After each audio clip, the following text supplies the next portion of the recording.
എല്ലാവർക്കും നമസ്കാരം. ഈ ലോകത്തിൽ നാം നമ്മെ സൂക്ഷിക്കുക എന്ന് പറയുന്നതിന് വലിയ അർത്ഥമുണ്ട്. അതിലൊന്ന് ദൈവശബ്ദം കേൾക്കുവാനായി നമ്മെ വേർതിരിക്കുക എന്നതുകൂടിയാണ്. ഒരു ഭക്തൻ എഴുതുന്നു, "Don't let the noise of the world keep you from hearing the voice of the Lord."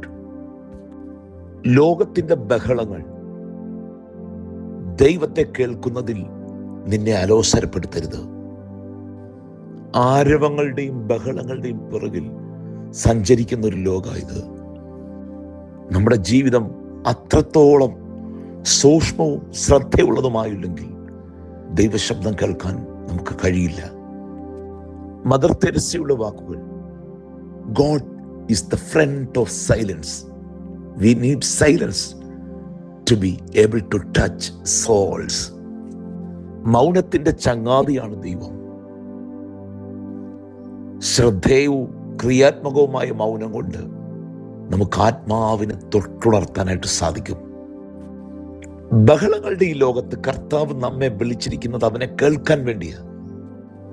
ക്രിസ്തുവിൻ്റെ പ്രാർത്ഥനയെ പറ്റിയൊക്കെ പറയുന്നത് അവൻ ഒരു കല്ലേറ് ദൂരം മാറിയിരുന്ന് പ്രാർത്ഥിച്ചു എന്നാണ്.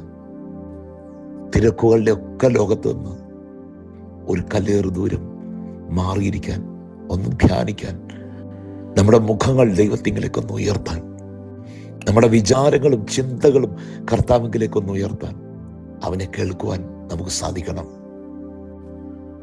ഒരു ചിന്തകൻ കുറിക്കുന്നു, "Remove excess noise from your life and you will hear God's voice more clearly." നമ്മെ നിരന്തരം അലോസരപ്പെടുത്തുന്ന ശബ്ദങ്ങളുടെ ആധിക്യം വർദ്ധിച്ചിരിക്കുന്നു. നീ അതിൽ നിന്ന് ഒരൽപ്പം ദൂരെ നിൽക്കണം. അതെന്തിനാണെന്നറിയാമോ? ഒന്നിനെയും നിഷേധിക്കാനല്ല, അതിനപ്പുറത്ത് സൃഷ്ടാവിൻ്റെ ശബ്ദം കേൾക്കാൻ വേണ്ടിയാണ്. 62 സങ്കീർത്തനം 5 വാക്യം, "എൻ്റെ ഉള്ളമേ ദൈവത്തെ നോക്കി മൗനമായിരിക്കുക, എൻ്റെ പ്രത്യാശ അവങ്കിൽ നിന്ന് വരുന്നു." ഒരു നിമിഷം ഹൃദയ കണ്ണുകളെ കർത്താവിലേക്ക് ഉയർത്താം. കരുണാമയനായ ദൈവമേ, അങ്ങയ്ക്ക് സ്തുതി, അങ്ങയ്ക്ക് നന്ദി, അങ്ങയ്ക്ക് സ്തോത്രം. യേശുവേ, അങ്ങയെ കേൾക്കുവാൻ ഞങ്ങളുടെ കാതുകൾ തുറക്കണമേ.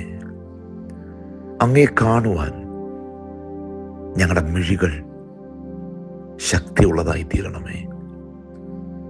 ബഹളങ്ങളുടെയും ആരവങ്ങളുടെയും ലോകത്ത് യേശുവിങ്കലേക്ക് മടുത്തു പോകാതെ നോക്കുവാൻ തക്കവണ്ണം ആത്മാവിൽ ഞങ്ങളെ ബലപ്പെടുത്തണമേ.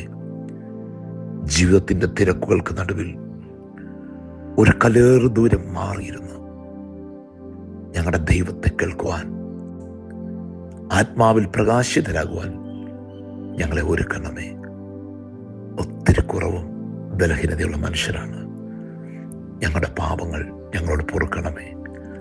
ആയത് പിതാവിൻ്റെയും പുത്രൻ്റെയും പരിശുദ്ധാത്മാവിൻ്റെയും നിസ്തുല നാമത്തിൽ തന്നെ ദൈവം തമ്പുരാൻ എല്ലാവരെയും അനുഗ്രഹിക്കട്ടെ.